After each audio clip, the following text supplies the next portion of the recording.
Good evening. It is a privilege to be here with you. It's been a long time coming, it feels like, and I'll get to exactly why, but it seems like this is a culmination of over a decade worth of conversations, and that seems like a long time, especially when we're talking about things that are digital, but we'll jump into that for just a second.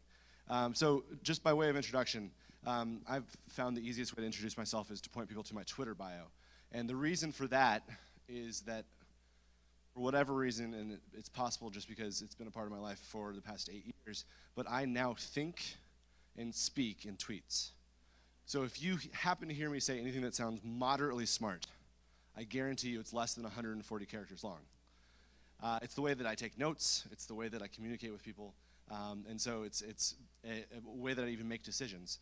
So for example, on the drive down this morning from New York City, I was coming to Philadelphia. I obviously knew that I needed to make a decision about where I was going to have lunch.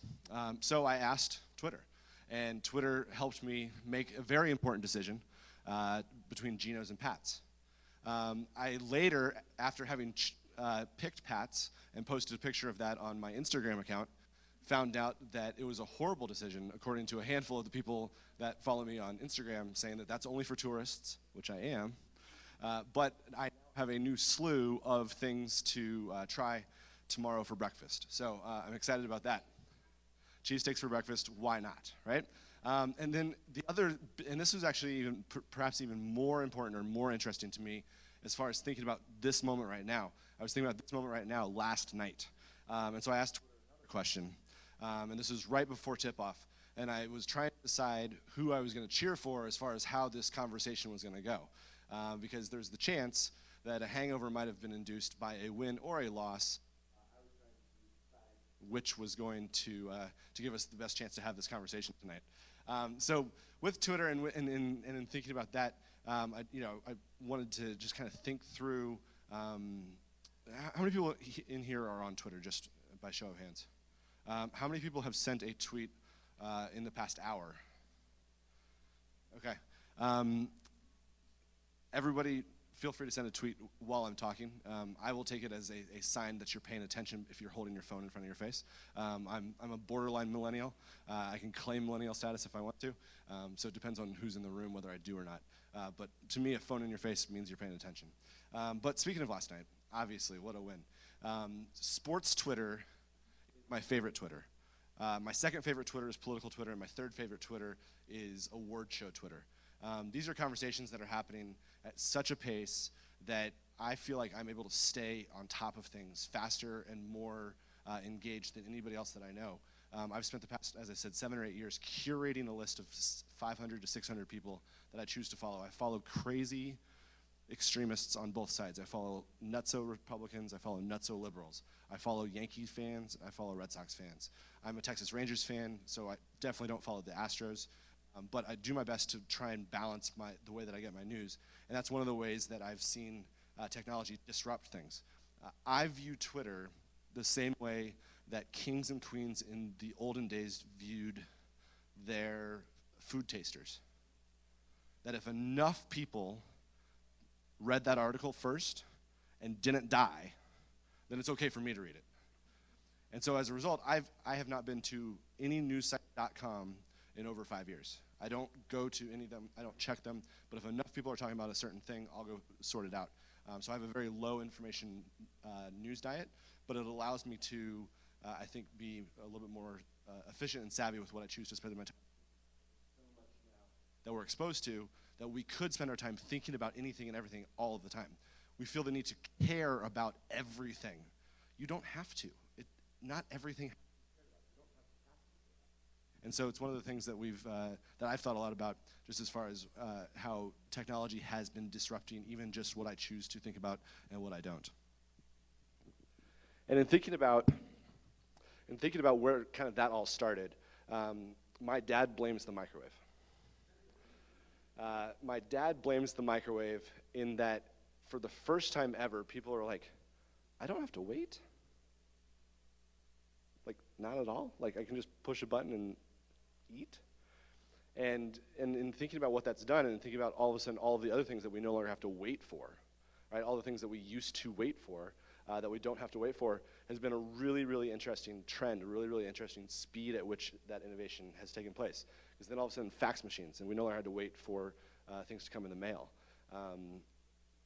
I still laugh when somebody asks me to send them a fax, and I said, look, no. But in thinking about all of the things that have been replaced, this over here in the corner, this great display, is something I was actually thinking about a little bit earlier. This is an ad for Radio Shack from 1991 here on the left side of the screen. Every single thing is now an app on my phone. Literally in my pocket, I have the entire circular for Radio Shack from 1991. And that's just part of the things. There's 23 things on the front here. I've seen lists that go as high as 60 or 70 things that used to be actual products that had actual stores, that had actual industries layered in on top of them. I mean, think about Kodak. Think about how fast Kodak disappeared, right? It's incredible. And it's one of the things that makes me think a lot about where technology is, where technology is going, and what are the trends that are going to happen. If we think about how fast things like this are happening, Moore's Law really comes into play. Moore's Law was invented by one of the founders of Intel, and he said that the server capacity would double every year. So it would go from 400, 800, 800, 1600, and so on and so forth, and it's continued to do that since the 70s. At this point now, we're talking in terms that I don't understand as a non-technologist that works in technology. But the speed at which things are happening is changing things so quickly that sometimes I throw my hands up and just say, I don't have time to keep up with what it is. Let me know when it settles down. I don't have time to try and pick a winner or a loser anymore. There's too many things that I have to make a decision on. Let me know when enough people have decided that this is the direction it's going and this is how it's going to go. And even just the fact that I'm standing here, 10 years in the making, is a result of the speed of technology. I was invited to come speak tonight by Bethany Adams, who you've seen here on the stage and who I'm sure a lot of you know. Bethany and I were freshmen at Texas A&M University together over 16 years ago. And until I walked in here tonight, I hadn't seen her in about 11 years. She's moved several different times. I've moved several different times. But through the wonders of the World Wide Web and social networking, we've kept up with each other. We've kept up with each other's careers. We've kept up with each other's moves. And she said, hey, we're starting to talk about things that are changing. We're starting to talk about the future of work. We're talking about the way that things are being disrupted. I saw that you gave a talk about that recently. Would you be willing to come share some of those thoughts? And so when I think about what technology is doing and what it's allowing for, if this was a class yearbook that we signed and said, it was the greatest year ever, thanks so much for all the good times, like that doesn't carry forward 16 years, right? But the new class book, like the Facebook.com, does bring that type of connectivity together. And so in kind of thinking about where I fit into that big World Wide Web of ideas and things, it was fun to see the dancing video in the first session. I am a first follower. In the technology world, I look really, really hard to find nutso crazy people dancing by themselves. That's my favorite thing to do in the world. If I get the chance to find a crazy person with a crazy idea out in a field by himself saying, this is going to work, I want to go dance next to that guy for a little while and see what's going to happen. Because I'm pretty good at getting another person to come join. And I'm pretty good at getting another person to come join. To throw it back to Godfather terminology, I am a wartime consigliere. When the Godfather knows which battle he wants to go fight, I'm usually the phone call that you make. I'm the one who's doing a lot of things behind the scenes because my self-esteem does not need me to be in the front of the scenes. I want to do whatever I can to support and lift up the people who have the big idea, who, frankly, in a lot of cases, just need to stay thinking about the big idea, don't need to think about sales, don't need to think about raising money, don't need to think about revenue. That's things that I'm actually pretty good at. My background is in finance, studied finance at Texas A&M University. First job out of college was selling life insurance. Anybody in here have a family member who sells life insurance? Okay. How recently did they try and sell you life insurance? Very recently, right? I was at a family event. I was being introduced at a family event. I was meeting a bunch of soon-to-be in-laws for the first time, and I was introduced as, "This is Andy. He's here to sell everyone life insurance," and that was kind of the way that I stepped into my future in-law family, and it was an interesting way to start a career. But if you can sell life insurance, you can sell almost anything. And when you're good at something, what I've found is you have to tell people. But when you're great at something, other people talk about it for you. And I was fortunate enough to achieve some success selling life insurance. I sold more life insurance than any other 22-year-old in America in my first year out of college. And in doing so, I ended up being recruited to go sell private jets for Warren Buffett. Warren Buffett was a client of this company called NetJets in 1995, and he said, "This service is amazing. I'm just going to buy the whole thing." And so he bought the whole thing, and that company continued to grow and continued to succeed. It's the third largest airline in the US right now. Today, it had more planes in the air than every other airline besides Delta and American Airlines. But all of those planes are private jets flying on 8 hours notice. Fascinating experience to go from selling life insurance to then go to selling private jets. Going from something that could cost as little as $10 a month to something that could cost as much as $10 million a year. And so that was kind of the process that I was in. But then I realized, I kind of want to break out of this. I want to do more than just sell on behalf of somebody else. I want to start to think through solving problems, solving creative problems, thinking through challenges that exist in industries, and say, what could we build now that we have supercomputers in our pocket? What would that look like? What are the things that we might replace if that was true? And a friend of mine who I'd stayed in touch with the old-fashioned way since junior high, through phone calls, Christmas cards, and emails, he had just raised some money from a guy named Sean Parker of Napster and Facebook fame. And he had this idea of what would happen if I used my phone as a way to send a postcard or a way to get a stamp on my passport. What would that look like? And so we built a company called Gowalla. And Gowalla was one of the first location-based social networks to be built on a smartphone. And what that meant for us was if you went to a location, Villanova University, you could check in. Gowalla was the West Coast version of what a lot of people here on the East Coast know as Foursquare. We launched the exact same day, two people with a very similar idea. We launched the exact same day at South by Southwest 2009. It was Biggie versus Tupac all over again. I just happened to live in New York City, and so I was in enemy territory. And what we did was we ended up building one of the world's largest database of places by people saying, this place matters to me, and I want to remember it happened. And so in effect, we replaced postcards. We replaced passport stamps. We said any moment that you think matters to you, you can now acknowledge and you can now send a reminder or an idea. And so as 2010 happened, 2011, we did a partnership with Disney. We were starting to work with all the tourism boards. We were gearing up to launch Gowalla 3.0. And Gowalla 3.0, we were going to add this thing called timeline to it. And timeline was this idea that it wasn't just about locations, but it was also the photos that you had and the friends that you were with. And so you were able to put all of the things in this narrative and into this story that you were sharing. So our CEO gets up on stage, crazy big idea guy, and says, we're going to launch this thing called timeline. It's going to allow you to add location, people, and photos. We think it's the future of the mobile social networks.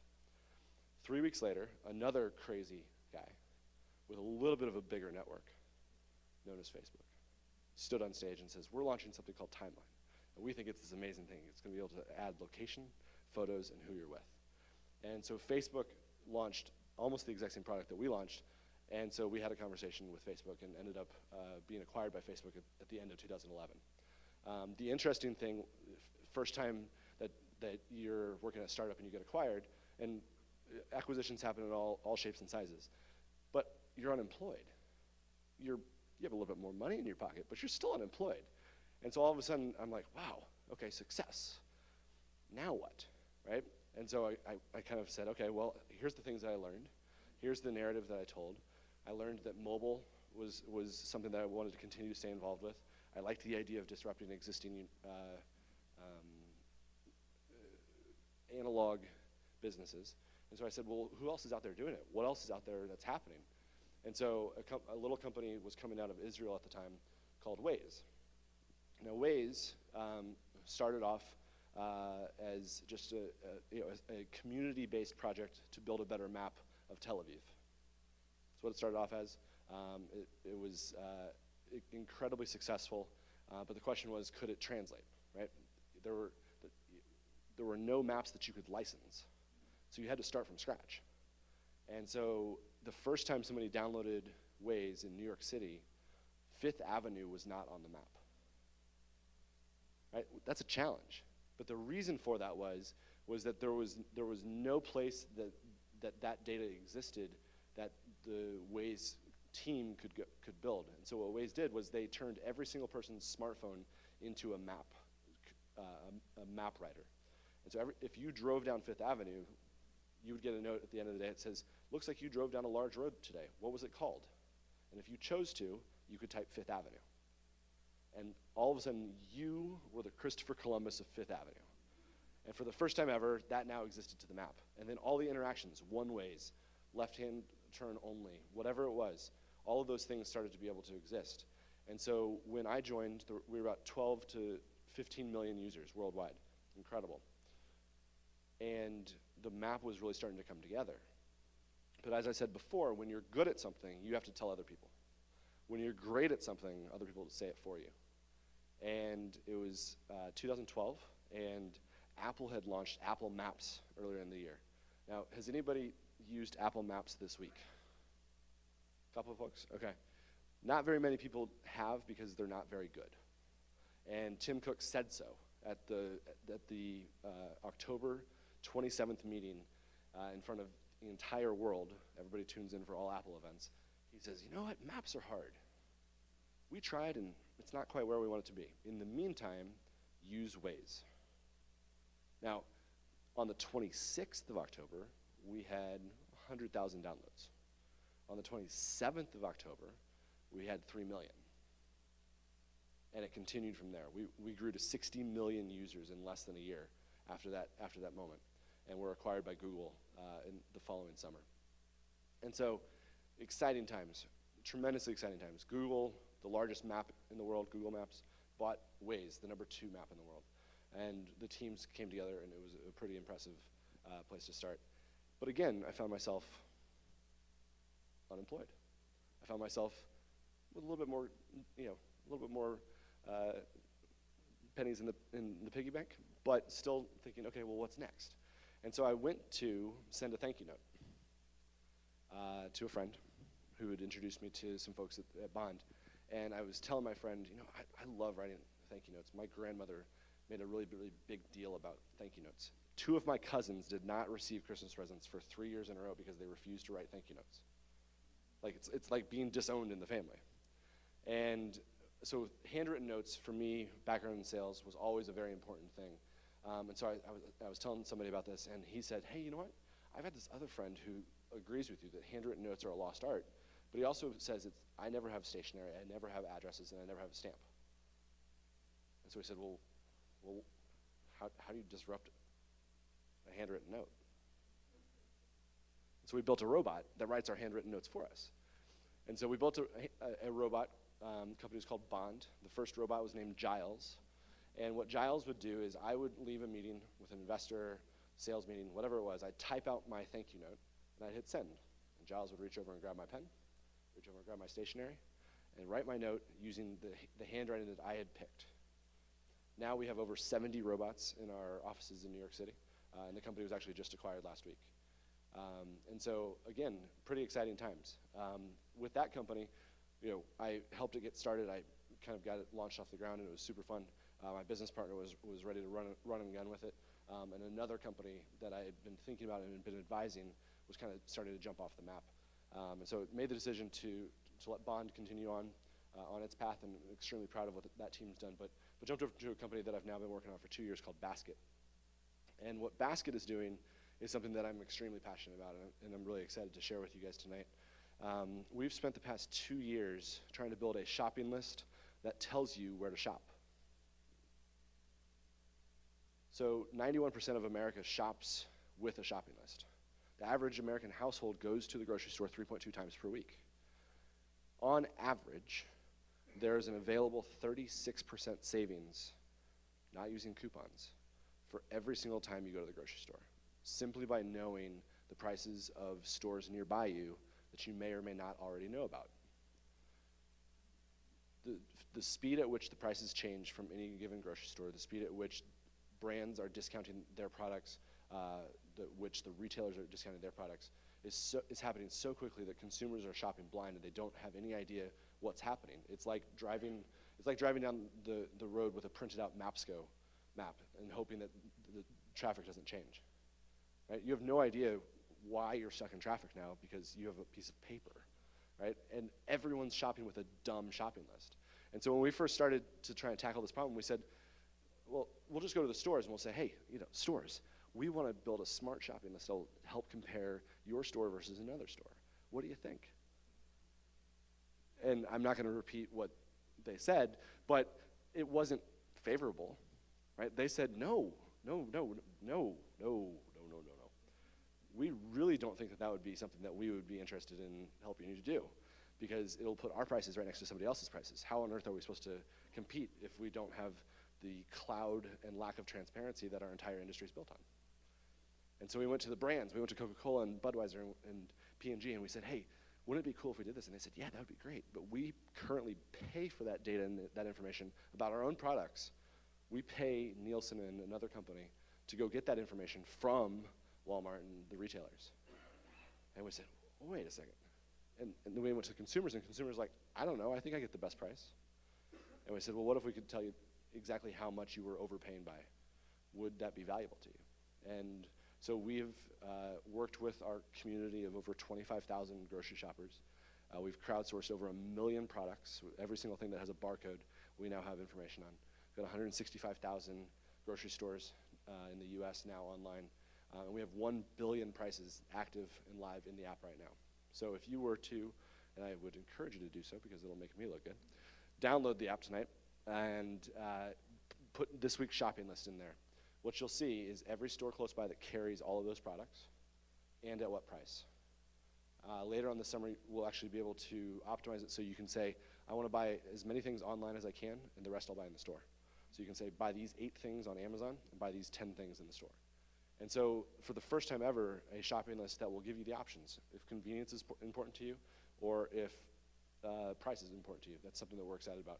And so just thinking through these industries that have been disrupted, there's a lot of different things that I've been involved with, but there's a lot of things that are happening right now that don't make sense in the traditional understanding of what business is. If you think about Uber, right? Uber's one of the largest transportation companies in the world that owns no cars, right? Facebook, media, contact information, everything, and they don't create any of it themselves, right? Alibaba is taking the world by storm, the speed that they're innovating on retail, and they don't own any retail, right? Airbnb, for example. I mean, I love Airbnb. Airbnb is one of my favorite companies, and they don't own any houses, and yet they don't own any rooms, and yet they're taking over and they're challenging every single incumbent that's out there. And so the question I ask is what industry's next? What are those ideas? What are the ways that we need to be rethinking the industries that we work in, the way that we work with the technology that's out there? But when it's all said and done, and as much exposure as I have, and I'm extremely grateful to be in the position that I am, where I get to see a lot of these things, it's really not going to be decided in the long run by people like me. Because there was a study done 3 years ago in the UK, and they took 30 8-year-olds and put them one by one in a room with a typewriter. And they said, 15 minutes, tell us what you think about it when you're finished up. One by one, almost unanimously, they walked out and they said, that's one of the most amazing innovations we've ever seen. It's a laptop that prints as soon as you type. That's incredible. What an amazing thing. When does this come out? Because they'd never seen it before, and they were seeing it with new eyes, right? A friend of mine said that he got home from working in Silicon Valley. He works at Facebook. And he walked in, and he said hello to his wife, and he saw his 2-year-old son, and 2-year-old son did not look up at him at all. I mean, normally, run to the door, Daddy.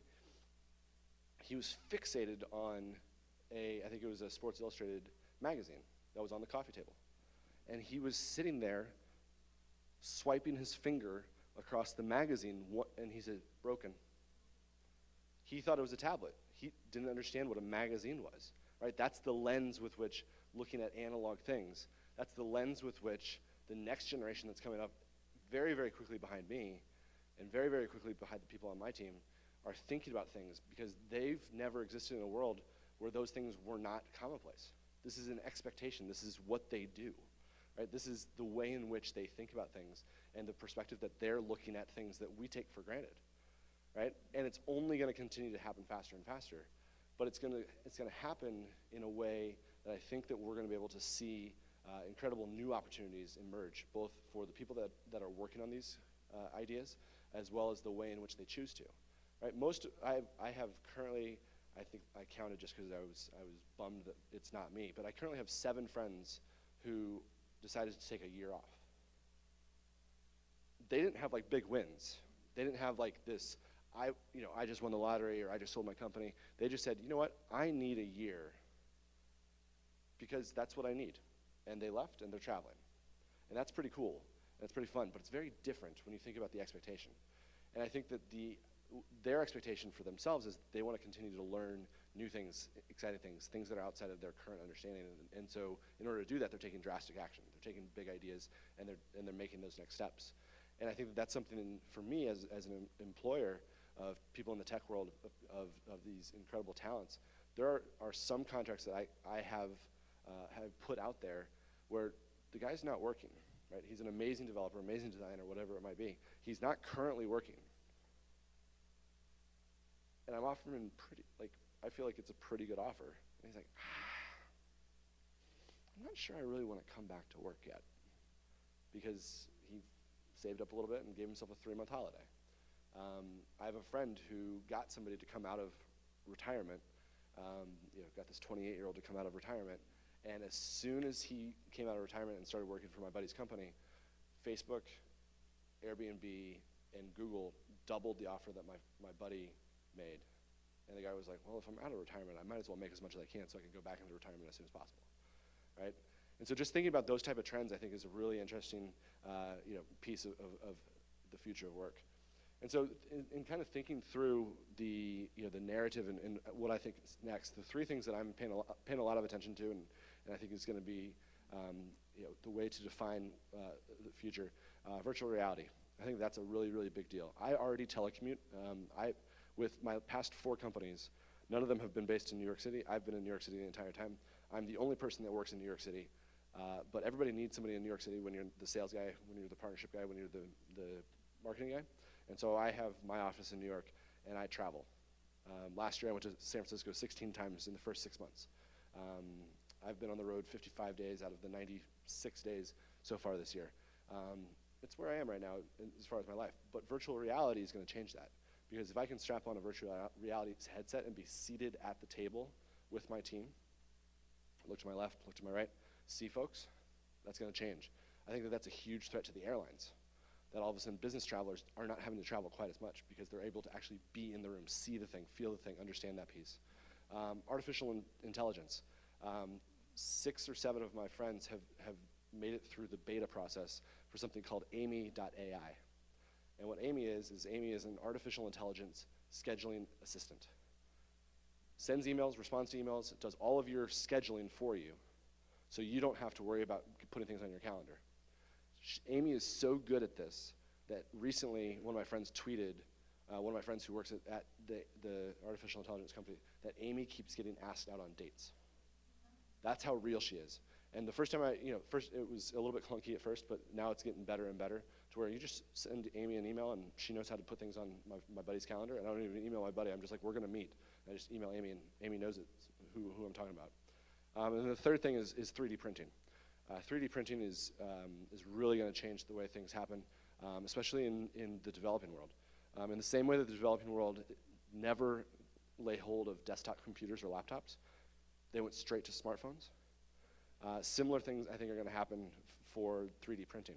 3D printing is going to allow people who have never actually been into a Walmart or been into a Target to buy a $600 or $700 and then continue to drop in price device and print the thing that they want immediately and on demand.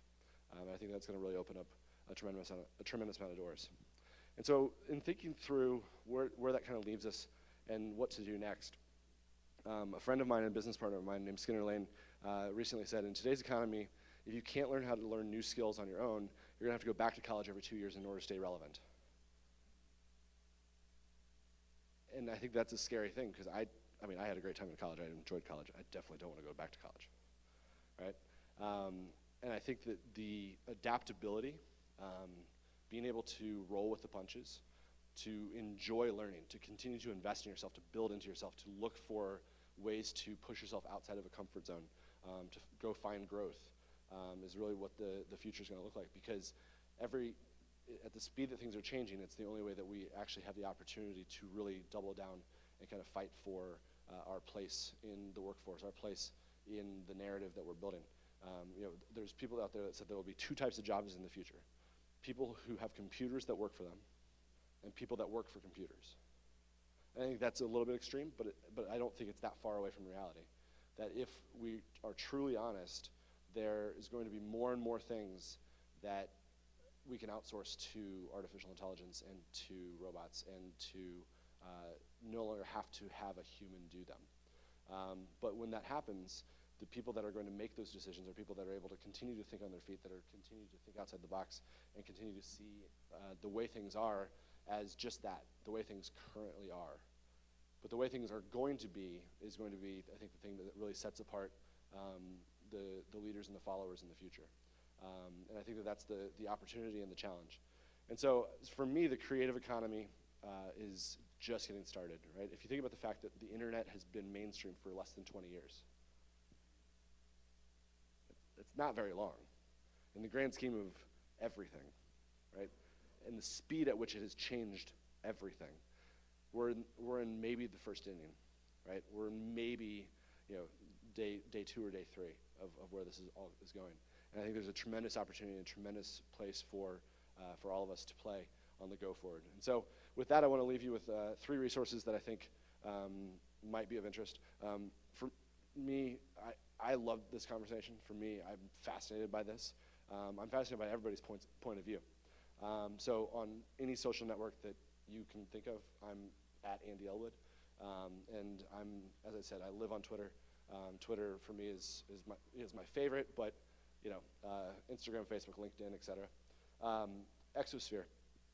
When I was thinking about the future of the creative economy, I was thinking about that actually with my friend Skinner Lane, who had the comment about going back to college every 2 years.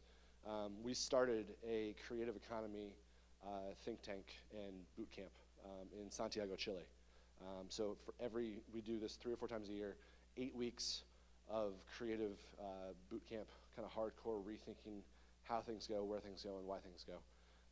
We have been fortunate to have about 1,000 people go through the program over the past 4 years from 45 different countries. I have viewed it as kind of entrepreneurship finishing school, or a place for people that are in transition that know that they need to step up their game, but don't want to go all the way back through a graduate program. Don't know that there's a very specific thing that they want to learn, and it's a laboratory for that type of thinking. And then finally, Breaking Smart. Breaking Smart is the website that a friend of mine built. It is designed like the way that Netflix releases new series, where they release it all at the exact same time. And it's a 30 to 32,000 word essay that he wrote, broken down into a bunch of different parts, but fascinating to think about what it means to break smart in the same way that Walter White broke bad. And so he also sends out a fantastic newsletter each week that's in a very digestible tweet-like format. So every sentence is less than 140 characters long. And so those would be, if you'd like to continue the conversation, I'd love to continue the conversation with you. And then the other 2 are places that I go personally to continue my education. So with that, I would like to thank you guys so much for having me, and good luck.